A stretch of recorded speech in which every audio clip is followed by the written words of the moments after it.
Yes, good evening, everyone. Welcome to another episode of Restoration Talks. Good evening. I'm here with Brother Sam and Brother APC. Thank you for joining me today. Today we have a new topic that we're going to discuss, and today's topic is about last week's show about spiritual gifts. The ministers explained very well what spiritual gifts are, why it's needed, and yeah, he's talked about a lot of things concerning the spiritual gifts, also looking in the Old Testament and also looking in New Testament. So today we're also going to talk about this topic.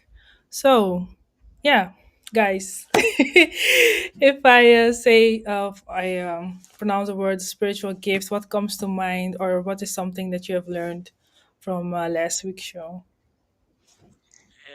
Yes, and a certain ability that you might gain from Elohim or that you might have already in you, but you work it out. Mm-hmm.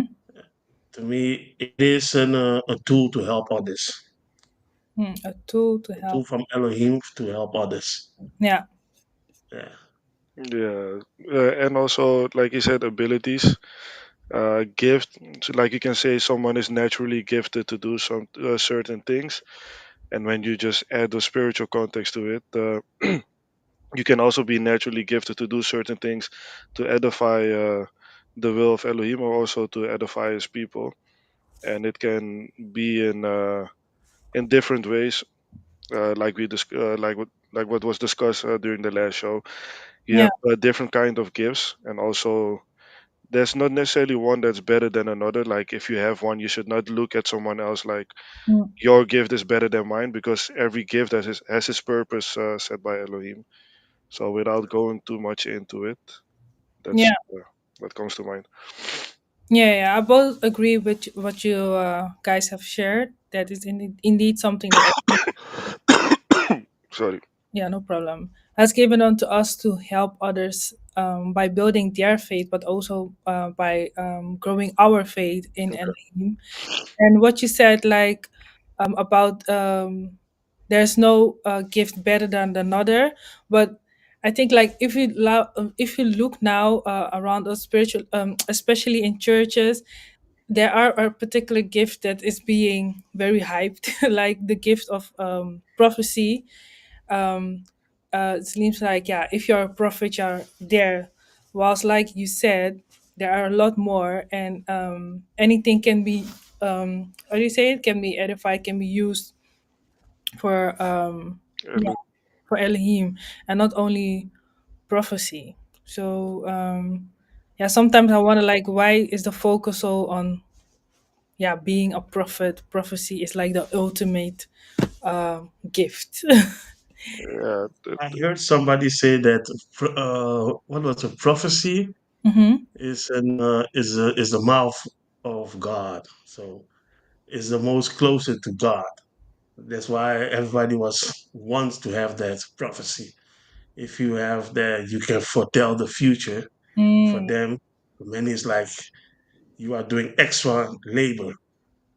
yeah, So no, I can understand why they think like that, but I do not agree with it. yeah, But I can understand where the mindset comes from. and it's also like they get more respect, or they have a certain level of status among people. yeah, Like if you also be honest, I think you would rather look up to someone that is a prophet than someone that is responsible for cleaning the house of Elohim every week, even though they're both doing it for Elohim. It's just like your mind looks at a certain person like he's doing much more, and what he's doing is much greater. It might be that it has a more significant role to influence the people of Elohim, yeah, but that's also how we then look at certain people. It's like sometimes with football, you have a whole team of 11 people, yeah, but you have a striker that usually scores the most goals. hmm, And because he scores the most goal, you easily tell other people that he's the best player in your team. But it might not even be the case. But yeah, just because he's the things that he's doing is more easy to recognize, and that's why people rather have such a status than being someone that is even doing the most things, but people won't recognize it. Yeah, yeah. So I think it's more seeking recognition, and also a certain level of status. Stated. That's something that also contributes to people wanting to become a prophet, or I don't know, a pastor or something. Yeah. Oh, Usually, nobody wants to become a person as everybody nowadays. They all want to be wants to be a No, a just prophet. A yeah, prophet is good. yeah, because but isn't that like or apostles. That's also something that people usually want to become. yeah, Yeah, apostleship, a Just lot of jobs. yeah, yeah, what was I going to say? I forgot my point about the prophecy. But I think no, what I want to say is that it has been because so many people want to be it has and it has been like misused because people think being a prophet is like having visions because some people they can have dreams, they can have visions yeah, about future of others and they link it directly to being a prophet. But being a prophet what I think the also minister also said that like you also have to have the gift of teaching in order to be a prophet, if I'm correct. yeah. But that teaching aspect, a lot of people don't think about it. It's like, oh, I can dream things, I can see things. So yeah, I'm a prophet, but it comes with a lot more. How do you say it? Responsibility. Responsibility, more work, but because the way the prophets nowadays have been Portrayed. yeah portrayed, it's like oh it's something it's can I guess I just can have it like quick and easy, but Yes, that's they're not just quick the and easy. strikers. They're the strikers of the church. So they just come, even though they don't. They're not always present. They just come, tell a message, everybody claps, and Yes, and they're gone. or Yeah, they get scared, and then they're just gone. No explanation needed. They just score The and they. lowest position in the church system is the teacher. hmm. It's kind of weird. Like the teacher is the lowest. While to be able to teach, to explain, to break down the word, the laws of Elohim, it is something amazing. And nowadays, people don't see it like something necessary. As long as you have that gift of speaking in tongues according to them, prophecy, healing, and miracles, then you are in. But like the minister told us, and the scripture teaches us, prophecy goes hand in hand with teaching because you have to explain what has been written. Yeah, But nowadays, even if you people avoid Bible study because there ain't miracles there.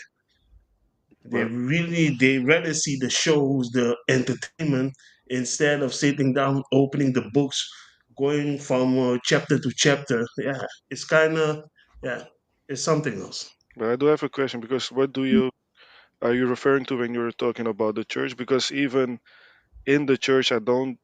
There's not necessarily a role as the teacher. I think it's usually the pastor yeah, also. pastor. Yeah, Yeah, that is the one that teaches. So are you also referring to them as the teachers What that is the are? role as a teacher? Because I think in a normal church, the pastors are yeah, usually regarded very high. So are you talking about the teacher in the church as another setting according to the Bible, for example, or really churches nowadays? Because I don't recognize that pastors are lowly regarded within the churches. To be honest, No, because nowadays you have also teachers, people that are not pastors. Because pastors, yeah. they got to get the piece of the bread. They got to eat. They got to have the position. Now you have also a layer below the pastors, and that's been called the teachers, the ones that do the Bible study.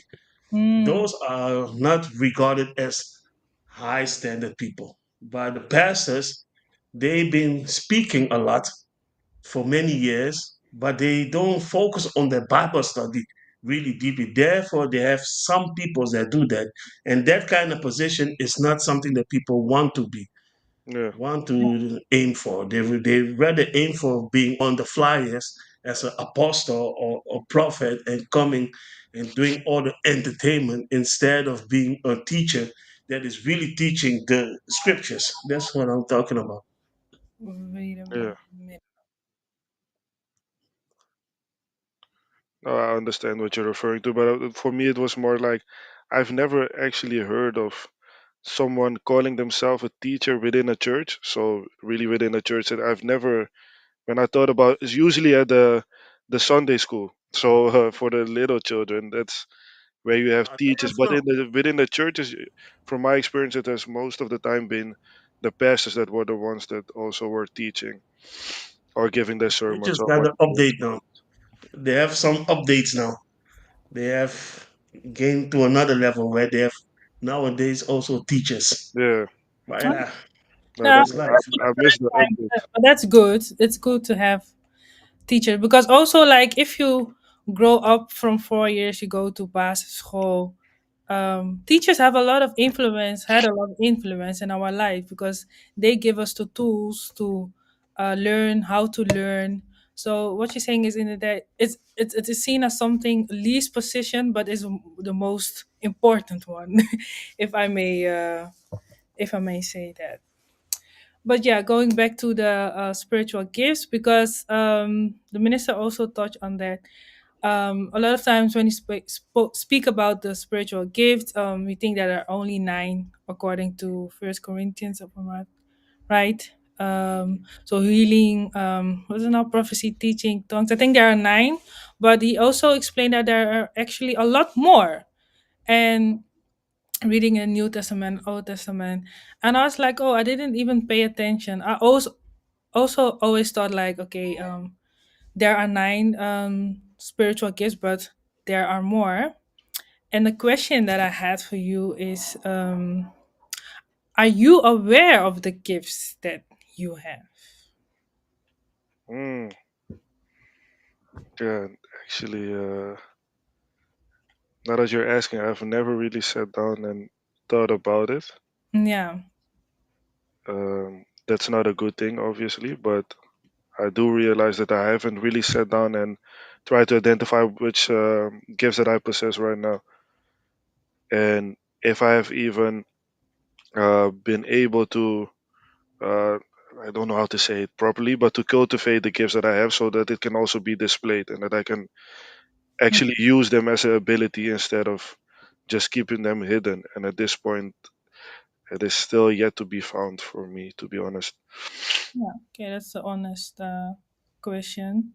I'm a question answer. Sorry. And what about you, Apoka? Yeah, I know what my gifts are. It's like what the minister says. Some gifts Elohim gives you and they are sealed. And it takes time to break the seal to get access to that kind of gift. And it takes many years to master it before Elohim will put you in a position where you can put it in to help other people. So I am in that kind of position now where I'm like asking myself, have I really broken the seal and am I now working on it to master it? Yeah. So I will not say like on this point, like, yes, I know what my gift is, this is it, and I've mastered it and I'm putting it in. Yeah. So yeah. But how were you able to identify your gifts? And as a follow up question, do you have the feeling that you're able to use your gifts to the best capability that you have? So to also benefit others with it and also yourself and your journey. Now, eventually, you will know what your gift is when you are close to the ministers and people that are guide you. Like in the story of Samuel, Samuel was hearing a voice that was calling him, and he went to his leader. What was his name? Young Samuel. I forgot. Was Eli? Was that his name? That high priest or the one? And then he explained to him, when you hear that voice, answer like this. It's the same like when you start to feel like certain things work for you. When Sorry. you do some things for Elohim, for you it flows like natural. Then it's good to talk with a minister and spend some time, and then he will explain to you like this is your gift, but now you have to master it. Yeah. So for me, it was like that. Just sitting, spending many years, with those that are guiding me, and also brothers. And yeah, I know I have a long way to go until I can master it. But are you able to use it right now? So because now you've Um, identified, are you able to also, yeah, to apply it to also benefit? you, I apply it now in a small circle with my brothers, step by step. And yeah, I leave that to Elohim step by step. I do what I can do. Yeah. Of course, I have to put a lot of work. Yeah, but step by step. Yeah, sorry guys, I was having technical issues, but I'm back. So thank you for just going along. But because I asked the question, do you know, are you aware of the gifts? And what I've heard is that Apoka, you know what your gifts are, and you're aware of it, and you are trying to apply it, right? Did I Yeah, understand it like that? Yeah. And if I may speak for myself, yeah, what Apoka said, it's something it take yeah, years or a while to know, like, oh, to recognize your gift that Elohim has given unto you. And for me also, it was like, I was like, yeah, what is that thing that Elohim has given unto me? And if I look at my life, it will be helping others, doing my job. But I think that's also something that flows naturally in yeah, helping others. One of the gifts that I, yeah, can yeah, identify what Elohim has given unto me. But then he also spoke about calling, and gifts and calling are some things that how do you say, you can easily um how do you say it, mix it together or see it as yeah, one thing, like having a gift, because having a gift is um so yeah, something else than having a calling. So if I might ask, do you know, like, how could you explain the difference between a calling and a gift? Like, you are called to imply your gift, to use your gift. When Elohim calls you for a certain position, it comes with a gift so that you can do your work good. When Elohim calls you to be a prophet, that means that he calls you so that you can teach and prophesy what has been written. So the gifts is also, it comes together with it. Hmm. Yeah. Yeah, I think a calling is also you're called to do something. So you're expected to do something, and yeah, I think it's more like more as a mission to achieve something, to accomplish something, and the gifts are also meant to help you along the way, and Yeah. also to benefit your mission, but also along the way also help other people. So it is more of an assist, like, to equip you with the necessary tools. Um, yeah, to go about your journey. It won't be the finishing. It won't make you a finished article. It is not like if you have the gift, you're guaranteed to make it, because you can have your gifts and Yeah. misuse it. You can have your gifts and not even be aware about it.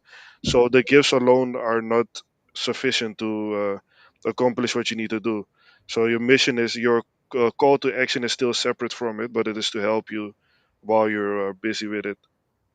So if I'm hearing you guys, like, you need the both, right? okay.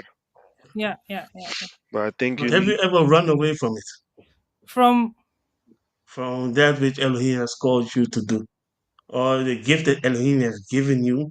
But have you guys also experienced the time that you are like, nah, this one, it uh feels like something that I don't want. um Yeah, I've experienced it. Yeah. I've experienced it. yeah, yeah, same. I think even when you come to the faith, even in general, and um like you've said, okay, I'm repenting, I want to follow Elohim. Elohim will give you things to test you, like, okay, do you really have faith in me? You really need to go out of your comfort. And yeah, that's thing that I've experienced a lot of times. Even me, how do you say it, doing these shows and stuff. If you would ask me a few years ago, I would say no. I will never come online and speak, because I was very shy, very timid. didn't like to speak, and I was always like, no, this no, I'm just someone, I'm just in the background, so I want to stay in the background. But yeah, during the way, during the journey, if your faith grows, you will need to do things that you don't like, even if you don't feel like, but it will help you to grow. um so yeah, that's like my general answer on the question. But have you feel like the Jonah effect, like you're running away and Elohim is shutting all the doors until he corners you that you have no option but just to go to him and to talk with him while you are running away. Oh Because that's no, something, I yeah. don't. No, no, no. I will not say that I did you an effect. I No. have I have experienced that a lot of time that you're running away and Elohim is like shutting every door where you want to escape until you find yourself in a point like what the minister say. Then you have to go talk with Elohim and explain to him what is bothering you, Yeah, why you are running away from your gift. I yeah, think that's something that people also that are listening might think about. Like, don't run away, but rather talk with Elohim about it, about what is bothering you, what is holding you from growing to the yeah. point that you can use and like it to do what Elohim have called you to do. Yeah, Yeah. True, true, true, true. Yeah, man. The road is not easy. The road is not Yeah. easy, but I always have in my mind, like, if you choose to not follow Elohim, you'll suffer. If you choose to follow Elohim, you'll suffer. So you can better choose to suffer for the good than to suffer for the bad. And yeah, but it's a process. We always say, like, trust the process. So also for the listeners, it might not be easy sometimes. It might, you might be feeling overwhelmed, um but the creator is always there for us, and he's always knocking at the door until we open ourselves. So yeah, do you guys have some final words when it comes to this topic for the listeners? I do have a question Oh, actually. question. Oh yeah. Yeah, because there's just you can make it as broad as you want, Mm-hmm. or just as narrow-minded as you want. But how do you recognize the gifts of healing in this day and age? Because That was my question. there are so many Uh, medical research that are being done, so many different type of medication procedures and everything that you can do. How do you recognize the hand of Elohim in this time? Because you can easily attribute all the things to a physician or a doctor, because the things that he can do for you is also doing the things for people that don't believe in Elohim. So how do you go about considering something as a miracle, as yeah, a healing miracle, and even some things as a miracle? How do you make that onderscheid distinction? that's a good question. That's my question. I forgot. That's a very good one. See it like this. When we are talking about miracles and healing, many people they always think about sickness. And that is the only cure that Elohim can heal. But there are a lot of things that people deal with which Elohim can heal. And like for example, if you have mental issues, that you was in a certain depression and you came to Elohim and Elohim brought you out and took you out of that, that is considered as big miracle. Miracle still exists. Elohim doesn't change. It is mankind change. Elohim remains the same. His principle, they never change. But we has changed our way of thinking and focusing on the way the church has brought that image of healing. Like somebody's hand was like this, and you touch it and become like this. Oh, healing. Yeah, But there are a lot of ways that Elohim is still healing us. When you look at our society, our black people society, the Hebrews, many of us are broken. And Elohim, he's still reaching unto us to heal us from that broken mentality and way of thinking. And those things people do not consider as healing, while mm, healing is still there. yeah, And people still, you will see that people still have testimonies that they are healed from certain disease. But the question, what I always ask them, what then? Okay, if Elohim heals you now, what are you going to do? Are you going to be like what the Messiah in the days of the Messiah? He healed all these sick people, only one came back to him. That's why I say the healing of the mind, what Elohim does to us, is one of the greatest healing because he does not only change your mind, but he also gives you the truth so that you can walk a road that can save your soul. That is the greatest healing. Yeah. Okay, I can understand, but do you then, because when you explain it like that, it's like physical healing doesn't happen anymore, and that was also It, a part it of my question happens. because even in the Bible, it also gives example of True.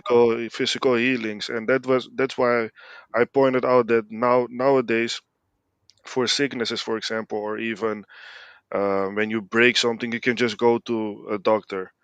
But when do you make the distinction? How do you then go about it and think about, okay, like this is Elohim and this is a doctor, for example, or do you always just keep that mindset like it is Elohim? Because, like I said, he can also do it for someone that has nothing to do with Elohim. So True. that's what's When you read the so it's Apocrypha, not it's not it something that is says, about good or wrong, but just how do you Yeah, think yeah. about it? That is my question. yeah, tell you. In the Apocrypha, it says Elohim gave the doctors the wisdom to perform healings. Every time a person goes to the hospital, like with a tumor, and he get healed with all these things, it is Elohim's work. But Elohim does not get that credit that he deserves. We give the credits to the doctor, but it is Elohim. Every day that people are being healed is Elohim's work. It is He that decided this spirit has to be removed from a person. But it also happened that somebody goes to a minister with a sickness and a minister lays his hand, or somebody with a gift of healing and performs that healing. But the thing, what I always say, onto who goes the credit? Because the healing, it still happened. Elohim grant people that gift. He does not take it, but the people, they don't recognize where the gift come from. There is what my issue is. If I have to answer your question, physical healings, it still happens. It still happens in many forms, whether in the church or in the hospitals, it happens. Yeah. Yeah. Yeah, yeah, yeah. I find it. There's a question that I was also asking myself, like, how can you, yeah, make the distinction? But I think that when you become sick, um, you can choose to rely on the doctors, because I understand what some say, because a lot of doctors, they don't even believe, they just have Yeah. So, they have so just sorry studied. to interrupt because that's what I was trying to say. Yeah, Do you then to say that they have the gift of healing? That was oh, also that was. yeah because I will not say, okay, they might have the gift of healing, but because it is something that you can just study for, I believe that not every doctor has the gift of healing. But what I yeah see also nowadays is that you have like yeah, like doctors who they do believe, and when they before they go they do a surgery or stuff, they pray. So I'll say that, okay, that maybe that those doctors might have the gift of healing, because they know that they are aware of the gift that they have, and they before doing the operation, they give it to Elohim instead of a doctor who doesn't believe, and he just goes about what he have learned in school and believe in his own skills. So I think but and I wanted to say something because this week I was watching a movie named Breakthrough. I don't know if you know it, but it was of a guy. He was drowned in a lake. It was very cold, and he was basically dead. But his mother, adoption mother, a mother who adopted him, was a Christian, and they said to him like, "Your son is dead." And she was like, no, he isn't. She was like, no, that can't be true. And she was praying. This is based on real life. And she was praying and she was praying. And then he got a like he was alive again. And the doctor also said like what happened here was a miracle. It was something out of his control. hand, but yeah, but out of his control. So I do believe that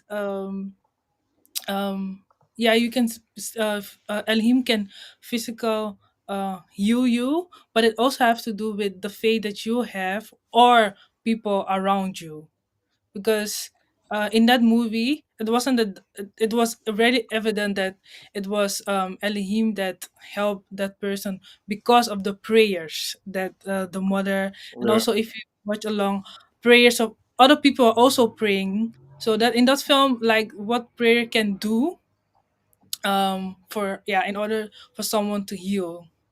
So yeah, so yeah, so, yeah. yeah, I Elohim agree. still heals. That I myself really believe that. But I think what, because of the what we see in the churches, you would think like, oh, if I am sick, I need to pour oil on it. Someone needs to touch it in order for me to heal. But sometimes it's also like checking what you eat, like basic things, exercise. It's not everything is spiritual, because Elohim has also like given us the tools and things that we can apply for our own health. But sometimes we are also like, yeah, killing ourselves, to say it like that. Yeah, Yeah, because the gifts of healing and miracles is been misused and yeah, abused in many ways that nowadays you can't even discern what is real. yeah, And yeah. that is sad. That That is, is really sad because to me, like I always say, like if you are sick, you go to a minister or to the church and they heal you. You go back to the same lifestyle that you used to live. It doesn't make sense. That's why I say all these doctors that are giving these advices, they got it from somewhere. The hmm, source of all healing comes from Elohim. But people, they do not give the credits to whom it belongs. And yeah, that is what is killing us nowadays. These miracles, what I hear, like, yeah, I had a finger, it was like so short, and the pastor say, pull it, and it became longer. I don't know. yeah, And with that same finger, you are doing crazy stuff. So yeah, yeah, it's madness. it's madness. But good question, good one to think about. Yeah, yeah. So, but you had another one, another No, question. no, that's it. That's it. Okay, now I had something. you have something. Yeah, the minister spoke about the most important gift that was Oh the yeah, gift true. to have the It's spirit of Elohim. What do you guys think about it? wisdom, he said, right? That wisdom is the, yeah, the best gifts of all. Um yeah, indeed, if you have wisdom, you're able to do, yeah, you're able to discern, you're able to how do you say it, yeah, to do things wisely. You be like more your conscious, I think your consciousness will also be, how do you say it, yeah, sharper, because you have the wisdom of Elohim. But still, then I also always think back to Solomon, because he had also wisdom, but yet at the end he also like had his downfall. Um yeah, so yeah, yeah, Solomon, it was something else, a lot of wisdom, yeah, but also a lot of feelings and emotions and a lot of things was playing in the days of Solomon, something that David did, that Judah did, but on the end of the day, Solomon just made the wrong decision. You can also be wise and get the gift of wisdom, but still every day you have to choose to do yes, the right thing. true. It is And not like you have the gift, I have wisdom, so yeah, I'm good. It's yeah, still, you need to yeah, in that yeah, work for it every day, make the right decision. But it I believe that it can help you to yeah, push forward easily. um yeah, I don't believe in easily. Sorry. In the ways of Elohim, I don't believe in easy. yeah, It's very hard. yeah, but yeah, yeah. It's not easy. It's very hard. Not, yeah, no, I When meant I easy. How do you say it? Yeah, gemakkelijker. There's need not like it is easy, but it can make it easier. Okay, okay, I get it. I get it. I get Yeah, it. yeah, yeah, yeah, yeah. I get it. I get it. But yeah, still, yeah. If you say like that, then I will ask myself, how did Solomon then ended up like that? Because yeah, you can have it, but when you look around you, there are so many things. I just think the way of Elohim is like what the Messiah say. It's a small path Small. that you have to walk on, and be careful. Every step counts, and don't use or abuse the gifts that Elohim has given you, especially the wisdom that you gain. A lot of it, like we see nowadays, like people use that gift to become millionaires. It's, Yeah. ah, yeah. Lastig, is lastig. Uh, yeah, but I think it has to do that. Of now, the teaching about Solomon is online.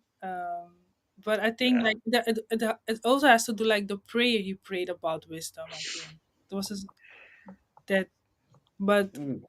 yeah, I think the minister spoke about it. That's something that's good to re-listen back about wisdom. We also have other teachings about wisdom on the show, so I think it's also a very good one for the listeners, but also for ourselves to listen back. So yeah, to round it up, do you have something to say? No. Young Samuel. I don't really have something to say. No. No. Okay. To me, when you find yourself with certain things, certain ability, take your time. Don't rush to the pulpit like you have dream one dream that you didn't understand yourself, and you now proclaim you are a prophet. It doesn't work like that. With Elohim, everything takes time. Yeah. With Elohim's walk is about time, consistent, and every day you have to choose him again, again, again, until the day that he will take you away. Yes. True. True. Thank you. Thank you very much for your But you contribution. don't have anything to say. No, Hmm? I was going to round it up and then say my thing at the end. Mm, Mhm. But like Apoka have said it all. It's a daily battle. Elohim said in his word that take your cross daily. So that is something that we need to do. Being alive is a blessing on its own, so don't take it for granted. it's also a gift. The gift of life. The gift of life. Thank you. So you had a contribution as well. We'll end with that. Indeed, the life that is given unto us is also a gift. Tomorrow we will be back with another show, another topic. Make sure you tune in 12 p.m. to 2 p.m. Thank you very much, guys, and I wish you all a nice weekend, Sabbath. Bye.